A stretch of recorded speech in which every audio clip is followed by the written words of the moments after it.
Welcome to A Human Perspective.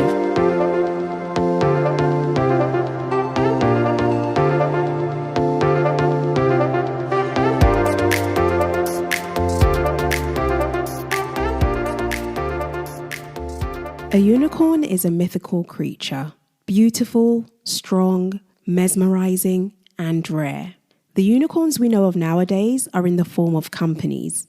According to CB Insights, a leading market intelligence platform, a unicorn company or unicorn startup is a private company with a valuation of over $1 billion.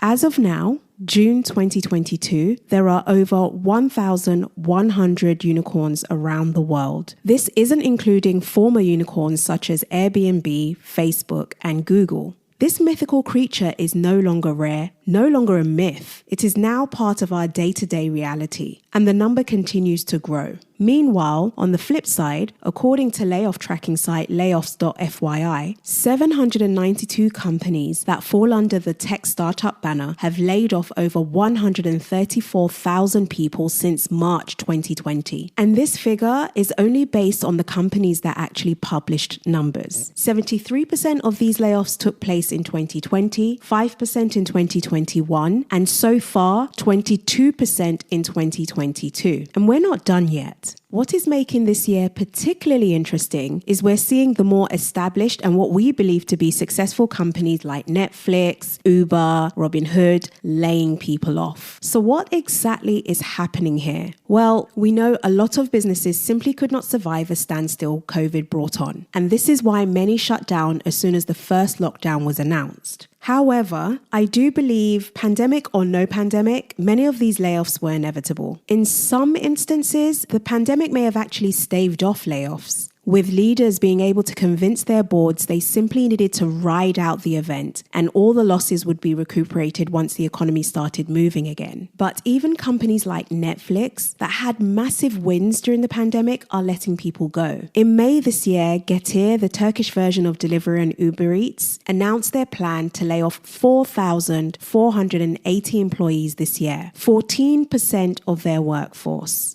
4,480 people will be losing their jobs. Yet, just a couple of months earlier, in March, TechCrunch, Reuters, and other news sources announced Getir had just closed a $768 million Series E funding round, taking the company's valuation to just under $12 billion. So why would they need to dismiss nearly 4,500 people? Were all those hires really needed in the first place? Considering the recent funding round, why is Getir unable to keep these people employed? It just doesn't make sense. Something isn't adding up. Now, I'm no financial analyst, mathematician, economist, or accountant by any means, but I'd like to give my perspective on what I believe is happening, and hopefully it will help people better understand the choice they're making when joining startups, scale-ups, fast growth companies, unicorns, Decepticons, and so on. I remember speaking to a couple of colleagues last year about this VC trend being on the brink of imploding. It just felt like too many companies were tripping into unicorn status, and even more companies' business models relied on VCs, not only to grow, but to survive. There's also an issue with the way VCs decide which companies to fund. If you go back to the definition of a unicorn, what makes a company valuable is its valuation, not revenue, not profit margin. A company's value doesn't just focus on the numbers, but potential. In fact, potential seems to be the overriding factor, and companies have become proficient in presenting themselves as worthy of investment. Often the rhetoric is that hiring more people will mean being able to grow and scale the business. And this is kind of true, but the concept is flawed for many reasons. One reason is that though some startups need more capacity in order to grow and scale, many simply need to improve the way they currently work. Inefficiency is often patched over with more people, and eventually those pre-existing cracks break wide open under the combined weight of inefficiencies and additional people. Another reason is that many startups feel they need to show they're using all their budget on hiring. This means the growth is often not in line with the maturity of the business or even the business model. Sometimes there is no model or real plan, and yet the business continues to grow exponentially at the speed of light. And it's usually the glitter and flashing lights of fast growth and huge funding multiplied by the great marketing of these two elements that wins candidates over. Though many companies have been able to leverage this in a way that worked positively for them and their employees, most are not. They are on the fake it till you make it train, where you keep blagging and bluffing until someone bites or buys. Irrespective of the maturity of the business, there are no guarantees anywhere you go. Budgets can be cut. Whole departments or locations can be made redundant. You may not perform well in that environment. The list goes on. That is the nature of work and business. And the risk grows when a business is a startup or scale up and growing very quickly in headcount, because the greatest expense for every business is people. And sadly, this is where you will often see the biggest cuts. So what lesson can we learn here? I think there are a couple. One is understanding the meaning of funding, and the other is understanding risk. Whether a company has 1 billion or 1 million in funding, remember this is funding, not revenue. Funding is a loan, a debt that needs to show a return. Unless you have seen the P&L of a company, funding numbers mean very little. They simply provide a potential indication of how much hiring can or will take place and how well you may be paid.